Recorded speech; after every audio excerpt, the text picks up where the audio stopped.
Hello students, welcome back to my YouTube channel primary tuition classes. मेरा नाम है पुष्पा यादव। आज मैं आप लोगों को class 6 blossom English chapter 5 lesson 5 का लैंड ऑफ द फेरोज इसका एक्टिविटी 1 से लेकर एक्टिविटी 6C तक बताने वाली हूँ। ठीक है, 6C तक, यहाँ तक मैं आप लोगों को इस वीडियो में पूरा कंप्लीट कर दूँगी। तो चलिए स्टार्ट करते हैं। इसके पहले मैंने ये चैप्टर पूरा पढ़ा दिया है, आप लोग हमारे चैनल में जाकर देख सकते हैं या फिर प्लेलिस्ट में भी आपको इसकी वीडियो मिल जाएंगी। ठीक है, तो पहले आप लोग वो समझ लीजिएगा ना, तब आप लोगों को एक्टिविटी सॉल्व करने में कोई प्रॉब्लम नहीं होगी। तो चलिए स्टार्ट करते हैं। Activity 1, tick the correct alternatives. यहाँ पे बहुत सारे ऑप्शंस हैं, उसको टिक करना है कौन सा सही है। So first one, Ishan and his mother visited Giza, Luxor, Alexandria to see the pyramids. तो ईशान और उसकी माँ कहाँ पर पिरामिड्स देखने के लिए गए थे? गीज़ा। हम लोगों ने चैप्टर में ही पढ़ा है, तो यहाँ पे हो जाएगा Giza. A pyramid is a huge rectangular, cylindrical या triangular monument. पिरामिड का शेप कैसा है? वो बहुत ही बड़ा ट्रायंगुलर मॉन्यूमेंट है। ठीक है, तो ट्रायंगुलर मॉन्यूमेंट। अगर आप लोगों को दिक्कत भी हो तो यहाँ पे ऑलरेडी दिया हुआ है, ये देखिए ट्रायंगुलर मॉन्यूमेंट। उसके बाद number C, river Nile and Bhagirathi Volga flows through Egypt. Egypt में कौन सी नदी बहती है? नील नदी। ओके, तो NILE नील। ओके, ये नदी, इसको एटलीस्ट अगर हम लोग देखें तो प्रोनाउंस नाइल टाइप का हो रहा है, बट ये नील ही होगा। नील नदी बोला जाता है। तो river Nile flows through Egypt. Okay, number D, the teen emperor of Egypt was Khufu सेफ्रान या तूतनखामन। हम लोगों ने इस चैप्टर में पढ़ा है कि टीन एम्परर कौन थे? वो तूतनखामन थे। ठीक है, टीन एम्परर यानी कि किशोर सम्राट कौन थे? वो तूतनखामन थे। ठीक है, खुफू जो था वो तो एक बिगेस्ट पिरामिड था। खुफू का पिरामिड जो था वो बिगेस्ट पिरामिड था। ठीक है, तो फर्स्ट का आंसर हुआ Giza, second triangular, C Nile और D Tutankhamun. Ishaan and his mother visited Giza to see the pyramid. A pyramid is a huge triangular monument. River Nile flows through Egypt. The teen emperor of Egypt was Tutankhamun. Okay. Activity 2. Complete the following sentences with information from the text. इस sentences को complete करना है, वो भी इस chapter में जो informations दिए हुए हैं उसके थ्रू। सो ये मैंने लिख लिया है, मैं आप लोगों को दिखाती हूँ। फर्स्ट हमारा है the Feroz lived. The Feroz lived का हो जाएगा, आप लोग ये लिखिएगा, इन Egypt around 5000 years ago. I repeat, in Egypt around 5000 years ago. ठीक है, उसके बाद आप लोग ये लिखिएगा। Number B, sphinx is a rock statue with a human head and a lion's body. With a human head and a lion's body. Number C, Ishan's mother went to fetch dash from the car. Ishan's mother went to fetch a couple of sandwich and water from the car. वो car से क्या लेने गई? कुछ sandwiches और पानी लेने गई। A couple of sandwiches and water. Number D, the Egyptian priest preserved the dead bodies by using spices, chemicals and oils. इसका मतलब हुआ इजिप्ट यानी कि मिस्र के जो पुजारी हुआ करते थे वे डेड बॉडीज़ को कैसे संरक्षित करते थे? स्पाइसेस, मसाले, केमिकल्स, रसायन एंड ऑयल्स के थ्रू। ठीक है, तो सो फर्स्ट हो जाएगा in Egypt around 5000 years ago. B, with a human head and a lion's body. C, a couple of sandwiches and water. And D, spices, chemicals and oils. Okay, तो ये हो गया एक्टिविटी 2 कंप्लीट। अब activity 3 है, why do you think that at the end of the day Ishan tells his mother that he likes history? आप ऐसा क्यों सोचते हैं कि अंतिम दिन के अंत में ईशान ने अपनी माँ से कहा कि वो अब इतिहास पसंद करने लगा है? ठीक है, तो इसका आंसर होगा, यहाँ से देखिएगा आप लोग, Ishan tells his mother that he likes history at the end of the day because he has learned interesting facts about the pharaohs and pyramids, which sparked his curiosity and made the subject more engaging for him. Okay, मैं एक बार और repeat कर दूं आप लोगों के लिए। यहाँ से देखिए, यहाँ से हो जाएगा इसका आंसर। ईशान, देखिए यहाँ से, Ishaan tells his mother that he likes history at the end of the day.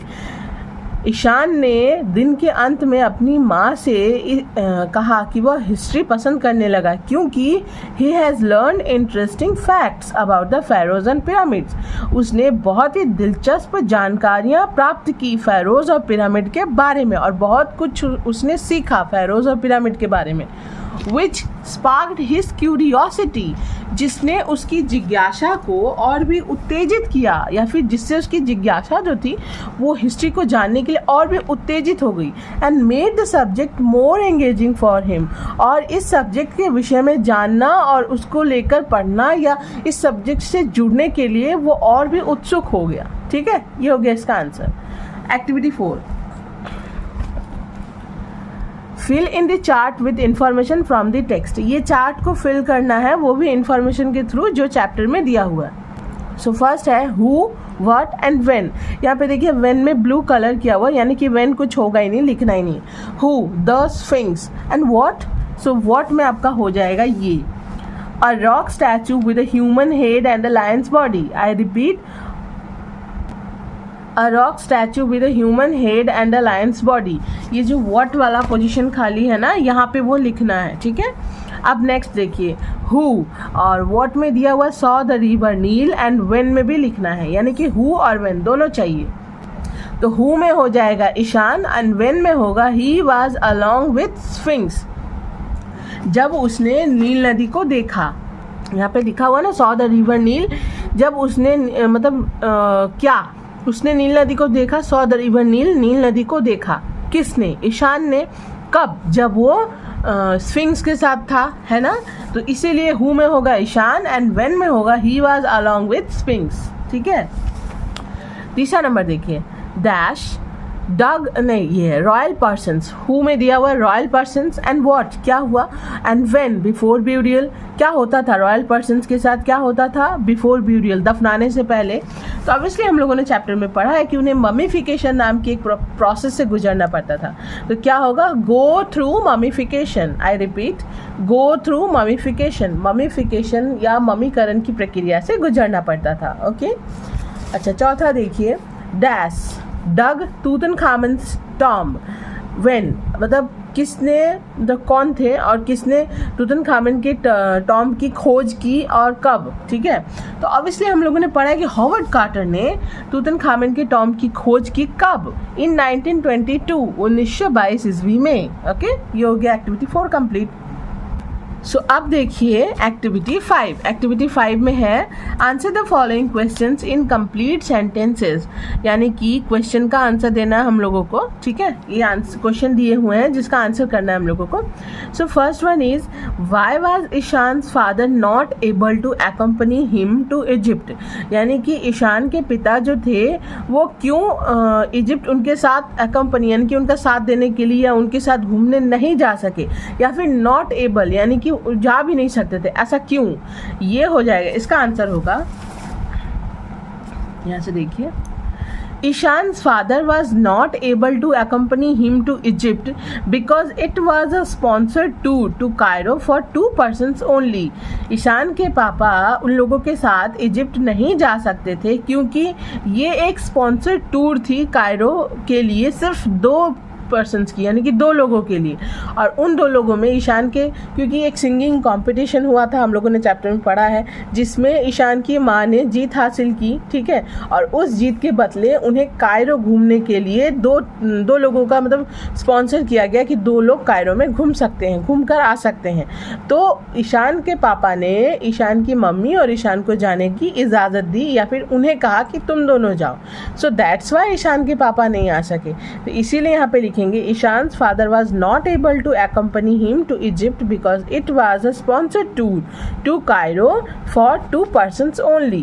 ठीक है, number B, What does the Sphinx represent? Sphinx क्या प्रस्तुत करता है? तो हम लोगों ने पढ़ा है कि intelligence and strength. The Sphinx represent intelligence and strength. I repeat, the Sphinx represent intelligence and strength. Okay, next, C number. What is the biggest pyramid of Egypt? मैंने ना चैप्टर पढ़ाते वक्त ये क्वेश्चन बोला था। What is the biggest pyramid of Egypt, यानी कि Egypt का सबसे बड़ा पिरामिड कौन सा है या क्या है। ऐसा हम लोगों ने चैप्टर में पढ़ा है कि खुफू का पिरामिड जो है वो इजिप्ट का सबसे बड़ा पिरामिड है। सो द आंसर इज, यहाँ पे आंसर हो जाएगा the biggest pyramid of Egypt is Pharaoh Khufu's pyramid. I repeat, the biggest pyramid of Egypt is Pharaoh Khufu's pyramid. Okay. Number D में है Why was Ishaan's mother surprised when she returned to her son, यानी कि ईशान की माँ जो है वो आश्चर्यचकित क्यों हो गई जब वो वापस अपने बेटे के पास आई। तो इसका आंसर होगा Ishaan's mother was surprised to see that Ishaan did not move from the spot where she had left him.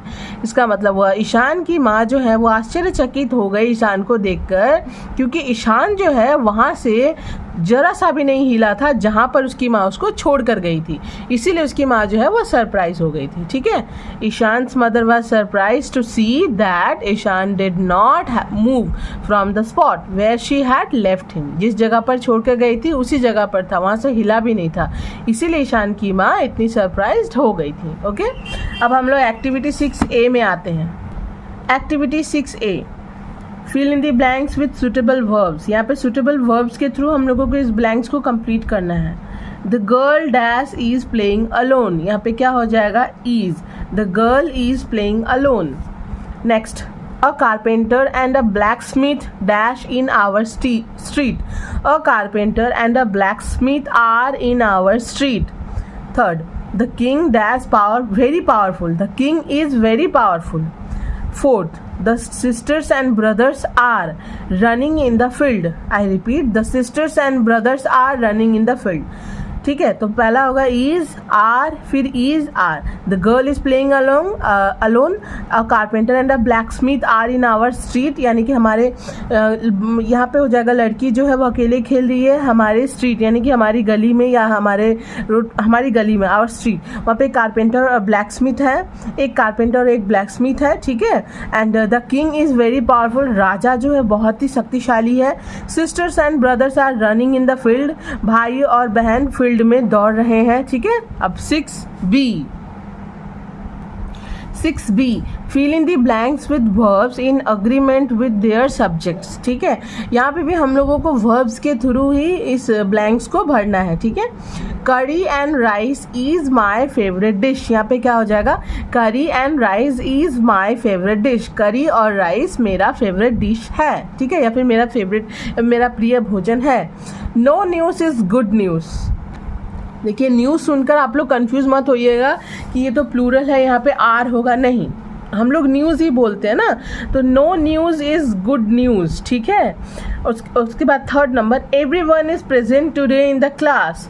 Fourth number, neither his father nor his mother is alive, neither his father nor his mother is alive. Okay, I repeat, curry and rice is my favorite dish. No news is good news. Everyone is present today in the class. Neither his father nor his mother is alive. Okay, 6C, activity 6C, using the help box, fill in the blanks with suitable adverbs. The type of adverb you need to use is indicated in the brackets. यहाँ पे देखिए कुछ adverbs दिए गए हैं, इसके through हम लोगों को बताना है कि कौन सा adverb, यहाँ पे words भी दिया हुआ है, यहाँ पे सूट कर रहा है या suitable हो रहा है इस adverb के साथ। So यहाँ पे है The book is dash written manner, यानी कि adverb of manner, तो यहाँ पे क्या हो जाएगा well, यहाँ से क्या होगा well. The book is well written. I cannot find my pet dog dash, यहाँ पे क्या है place, adverb of place, that means here, यहाँ। I cannot find my pet dog here. You shall dash see a film, time, यहाँ पे adverb of time पूछा जा रहा है, so you shall soon see a film. ठीक है, अब fourth number, the soldiers fought dash, यहाँ पे adverb of manner again है, so the soldiers fought bravely. Okay, यहाँ पे भी एडवर्ब ऑफ मैनर में हो जाएगा ब्रेवली, यानी कि जो अर्ली दिया हुआ है ये एक्स्ट्रा दिया हुआ है, ये भी एडवर्ब ऑफ टाइम है, बट यहाँ पे हम लोगों को जो शूट करेगा इसके साथ जो जाएगा वही ना लेंगे। तो the book is well written, book जो है बहुत ही अच्छे तरीके से लिखा गया है। I can not find my pet dog here, मैं अपने पालतू डॉग को या पालतू कुत्ते को यहाँ पर नहीं खोज सकते हैं, फिर मुझे यह नहीं मिल रहा है यहाँ पर, ठीक है, I can not find. You shall soon see a film, तुम बहुत जल्दी एक फिल्म देखोगे, ठीक है। द सोल्जर्स फॉट ब्रेवली, सैनिक जो है बहुत ही बहादुरी से लड़े, ठीक है, हो गया ना। तो पहला वेल, सेकेंड हियर, तीसरा सून, चौथा ब्रेवली। सो ये हमारा एक्टिविटी 6 ही कंप्लीट होता है। मैं नेक्स्ट वीडियो में 7 और 8 लेकर आऊँगी। वीडियो अगर आप लोगों को अच्छी लगी हो तो प्लीज़ वीडियो को लाइक, शेयर एंड सब्सक्राइब कीजिए। मैं मिलती हूँ नेक्स्ट वीडियो में, बाय।